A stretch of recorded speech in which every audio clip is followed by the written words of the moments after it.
Hello students, இப்போ நம்ம இதில் பார்க்க போகிறது 6ஆம் வகுப்பு கணிதம் முதல் பருவம் 3வது பாடம் பார்த்தீங்கன்னா விகிதம் மற்றும் விகித சமம். பயிற்சி 3.1ல் 3வது கொஷினும் 4வது கொஷினுக்கு ஆன்சர் பாருங்கள். 3வது கொஷின் பாருங்கள், என்ன கேட்டுக்கிறாங்க, கீழ்காணும் விகிதங்களுக்கு எளிய வடிவம் காண்கன்னு 5 கொஷின் கொடுத்துருக்காங்க. அதுக்கு ஆன்சர் பண்ணலாம். ஃபர்ஸ்ட் கொஷின் வந்து 15:20. அப்போ இது எப்படி இருக்குன்னா 15:20 இஸ் ஈக்குவல் டு 15/20. அப்போது 15/20னா 5ஆம் வாய்ப்பாடில் வகுக்கலாமா? அப்போது 5ஆல் வகுத்துனா, அப்போ 5ஆல் வகுத்திங்கன்னா இது 3, இது 4. அப்போ இதுக்கு எளிய வடிவம் வந்து 3:4.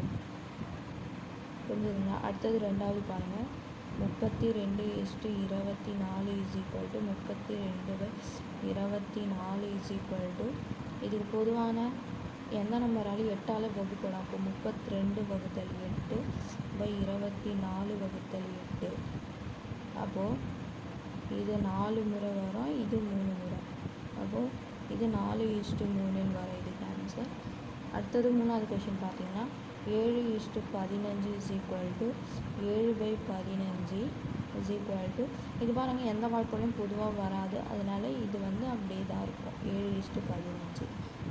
அதுக்கப்புறம் 4வது 12:27 இஸ் ஈக்குவல் டு 12/27. இது பார்த்தீங்கன்னா 3ஆம் வாய்ப்பாடில் வகுப்பட ரெண்டுமே. அப்போ 12/3/27/3. அப்போது 12ல் 4 முறை வரும், 27ல் 9. அப்போ இதோட எளிய வடிவம் வந்து 4:9. அதுக்கப்புறம் 5வது கொஷின் பாருங்கள், 75:100 is equal to 75/100 is equal to 25ஆல் வகுக்கலாம்.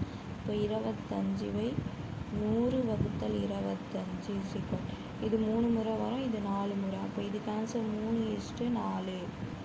அப்போ இதுதான் 3:4 வரும். அதுக்கப்புறம் பாருங்கள் 4வது கொஷின் என்ன கேட்டுக்கிறான், அகிலன் 1 மணி நேரத்தில் 10 கிலோமீட்டர் நடக்கிறான், செல்வி 1 மணி நேரத்தில் 6 கிலோமீட்டர் நடக்கிறாள் எனில் அகிலன் மற்றும் செல்வி நடந்த தொலைவுகளுக்கு இடையே உள்ள விகிதத்தை எளிய வடிவில் காண்கன்னு கேட்டுக்கிறாங்க. அப்போது ஃபஸ்ட்டு கொஷினில் கொடுத்துக்கிறது 1 மணி நேரத்தில் அகிலன் தானே. அப்போது 1 மணி நேரத்தில் அகிலன் நடந்த தொலைவு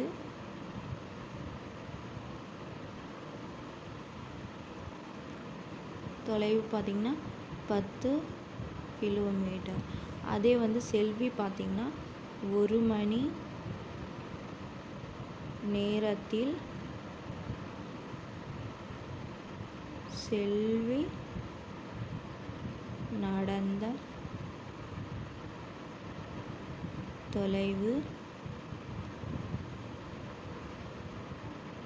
பார்த்திங்கன்னா 6 கிலோமீட்டர். அப்போ இது விகிதம் கடுமைனா இது மேல் அகிலன் மற்றும் செல்வினா இது அகிலம் மேலே வரும், செல்வி பையில். அப்போது அகிலன் நடந்த தொலைவு பை செல்வி நடந்த தொலைவு பார்த்திங்கன்னா இது 10, இது 6, ரெண்டுமே கிலோமீட்டரில் தான். இப்போ சேர்த்து கிலோமீட்டர்லேயே போட்டுக்காங்க. இப்போ இஸ் ஈக்குவல் டு 10/6. இது எந்த வாய்ப்பாடு பொதுவாக இருக்கோ 2ஆம் வாய்ப்பாடு. அப்போ வகுத்தல் 2. இப்போ வகுத்திங்கன்னா இது 5, இது 3. அப்போ இதோட எளிய வடிவம் பார்த்திங்கன்னா 5:3. தேர்ஃபோர் கடைசியாக அகிலன் நடந்த தொலைவு செல்வி நடந்த தொலைவு இஸ் ஈக்குவல் டு அகிலன் வந்து 5, செல்வி வந்து 3. புரிஞ்சுதுங்களா? அவ்வளோதான். இது 4வதுக்கு ஆன்சர்.